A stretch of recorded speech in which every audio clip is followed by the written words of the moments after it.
We are finally here. The ending of the Sun Eater series, Shadows Upon Time, Christopher Ruocchio, Book 7, to conclude this long journey. I've been very happy to be on this, but I am going to have some negative feedback and negative thoughts on this book, which I'm very surprised about how people really loved the ending. I try to keep it honest, try to keep it real on here, and I did not enjoy that ending at all, which is why I'm giving this book a 2.5 out of 5. When I say 2.5 out of 5, I mean disappointing and flawed. This book was very disappointing and very flawed. It's almost like the best of Sun Eater and the worst of Sun Eater into one book, which was kind of hinted at significantly in Book 6 and a little bit in Book 5. So you should read this. If you made it this far, you have to finish the series to see how it finishes, right? Obviously. If Book 6 landed hard for you, meaning you really enjoyed Book 6 and that kind of arc, you're going to love Book 7. If you felt Book 6 and Book 5 were a bit of a downgrade, you're not going to enjoy this ending at all, right? And the feeling I had, especially the first half of this book, was I couldn't help but picture like playing a repetitive, above average, generic Xbox 360 shooter where the mechanics are fun and the level design is okay and like a cool world, but in the end it's just really repetitive that by the end it sucks out all the joy out of like the first 2 or 3 levels, that to the point that it makes it boring or eh. And that's how I felt quite strongly for the first half of this book. And the ending, without providing spoilers, is another thing in its own. But I think the best place to start is, why is this flawed and disappointing? I really hate when, I don't know if this is, okay, I'm going to try to say this without spoiling. But if you've been building up something for the entire series, I've mentioned this the whole series, especially for Book 5 and through 6, and actually after reading the conclusion of the story, like if I was to reread Disquiet Gods and Ashes of Man, Disquiet Gods goes down by like 1 full point, like 3.25 out of 5. Ashes of Man maybe only like 0.25, so it's maybe like a 4 out of 5 still, or a 3.75. But we've been building up to something this entire series, right? And the tension was always, how do we get there? And I was completely robbed of that. Completely robbed. It was a complete retcon. I don't know how, like, we're building up towards the Sun Eater. Like, how did he get the name? And like the ending, it's beyond frustrating. That, like, it's so flawed. Like, it's a complete retcon, the ending of this book. I have to say that. I'm sorry. You've been building up and everything our character is going through. And then that's why, again, it's frustrating because some of the short stories had a lot of character building and character development for our side characters. Like, I read the number 4, and there's some really great one of the Prince of Jad. Like, some amazing development for him as a character. I'm like, why isn't this in the book? Like, instead of making this 1,200 pages, put something for him in there. Like, my lord, because he's an important character. Like something, and for Octavia, Corso, and some of the other great, like at least cool side characters, there is room there. And back to the flawed and disappointing about why. Okay, why is this flawed? So it takes the worst of the Sun Eater and the best, but it's just super repetitive to the point that the stakes become lower. Like, if Hadrian's not there, I don't care about the universe anymore, right? Because it got way too much to the good versus evil, way too much into the theology. And I love theology and religion and sci-fi. It's my top 2 favorite themes in sci-fi to explore. The problem is, though, you've been inkling at it for most of the series and then fully diving into it, books 6 and 7, that it feels like a Deus Ex Machina, and it becomes good versus evil. I was very intrigued because the Ciel scene are kind of like this kind of, and then we're seeing, actually maybe the reason they have the culture that they do is because they've been manipulated and abused. And now we see a glimmer of hope in this book with that. And it just goes way unjustifiably. I'm not going to say this is a Game of Thrones season 7 ending at all, but it's not. That's why when I say 2.5, but I enjoyed reading it, can definitely say I enjoyed, like, I flew through this book because I wanted to see how this was ending, because there's so many strong and cool elements, but it's just flawed and disappointing. Like, you can't build up an entire series and just have the tension completely evaporate. Because now I'm reading books 1 through 6 and I'm like, oh, well, you didn't do it. Like, hello. And so and then, like, what is our, like, and that's why things feel so repetitive in book 7. It's highly repetitive. These themes, like, our characters going through the same thing, the same thought points, and it's beautifully written, yes, but it's like, okay, like, has our character not learned something? Like, why are we still exploring the same melodramatic stuff? And I loved reading that through books 1 through 5 even, especially 1 through 4, but okay, fine, 1 through 5, but then when you kind of, if he could have gone that angle. That's the frustrating part. Like, for example, based on everything our character has been through, our character, because of the pain and suffering he went through, ends up becoming a believer, like a strong believer of the quiet, to a fault, to the point he gets manipulated. That would have been the better ending, like going this route, because that's justifiable based on what our character has gone through.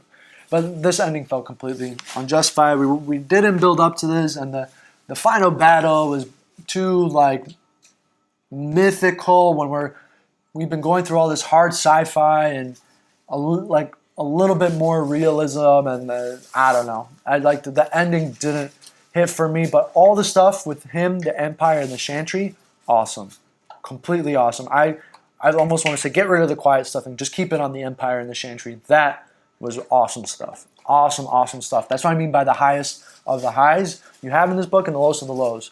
And some of these characters are just disappointing. Like Cassandra, the daughter, is just no development. And that's what I mean. The lowest of the lows is the side characters. Very little development. And there was a cool change of pace here at the beginning with other characters retelling their events of what was happening. But Cassandra, no development. No, just running around after her father all the time, blah, blah, blah, blah.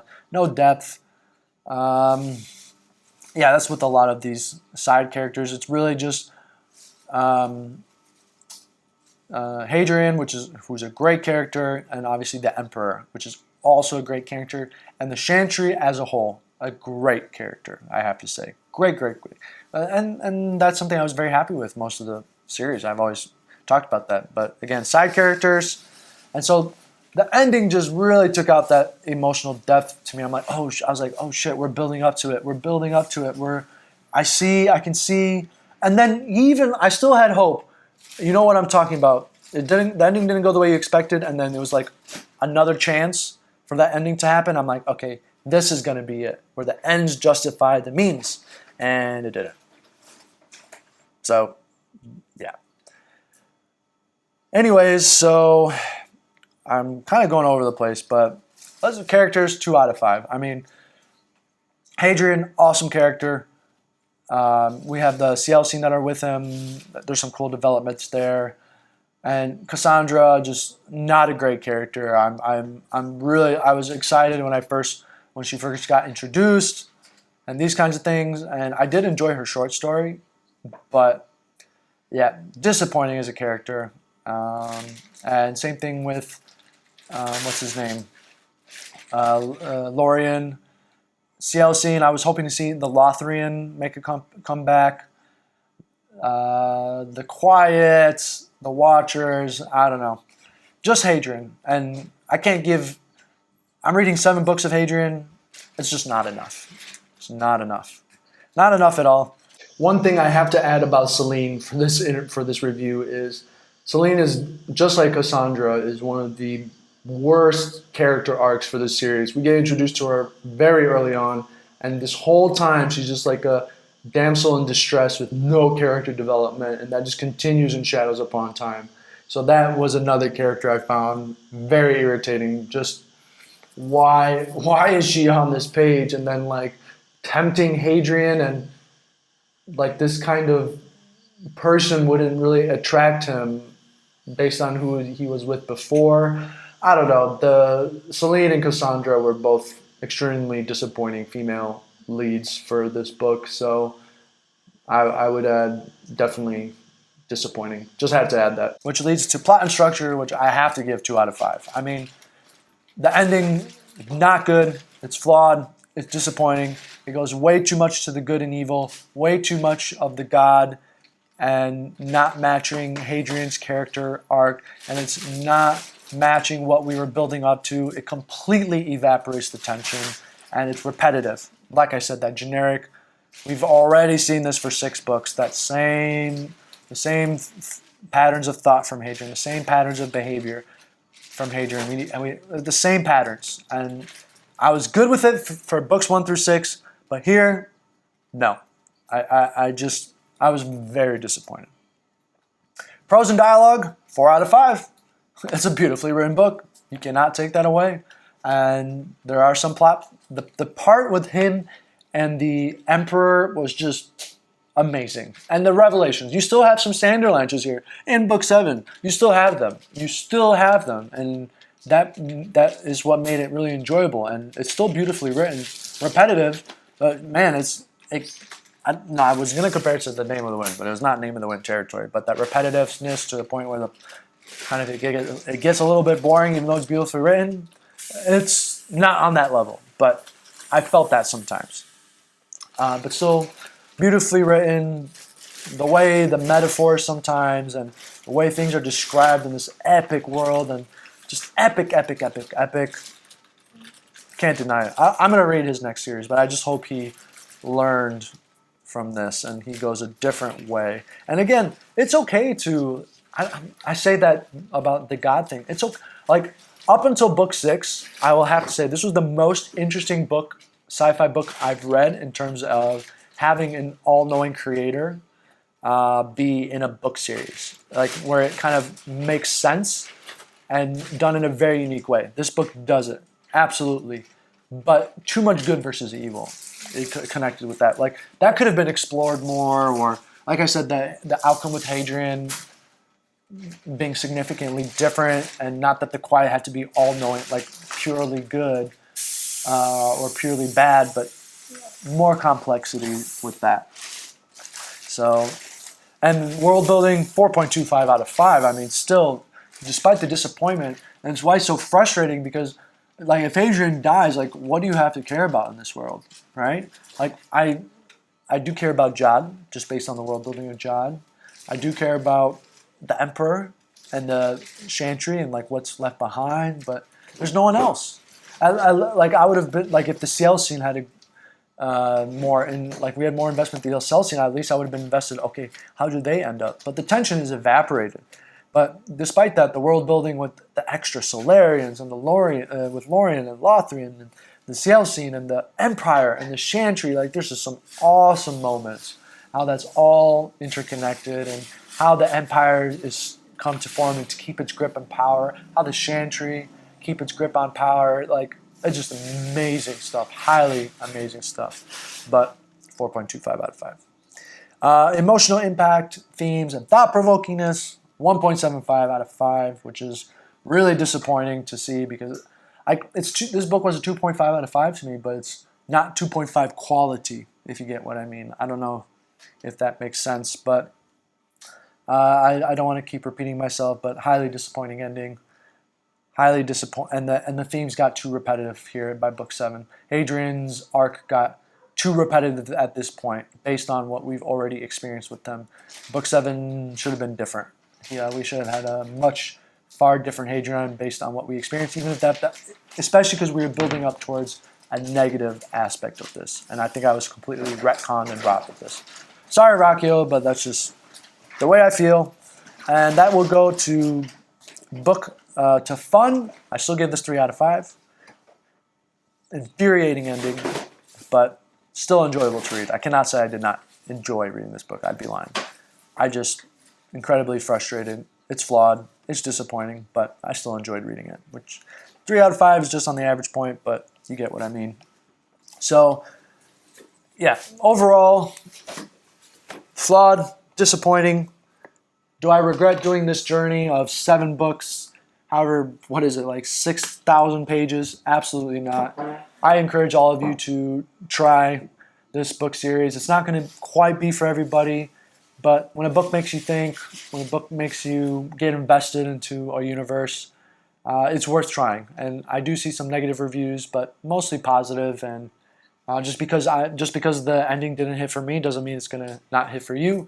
And the quality is high enough that there's going to be some stimulating conversation always around this series. That's the thing you have to consider. Is it's not like this is a bad ending and this book series sucks. No, it's not season 7 Game of Thrones. It's just, in my opinion, it's flawed, but its quality is high enough that I feel I can have the stimulating conversation with anybody on this series. So I don't regret doing this journey. I hope that others read it, invest in him, and he deserves all the praise he's getting for the world and the books that he's created. I'm excited to read whatever he has in the future, but those are just my thoughts. Let me know what you guys think.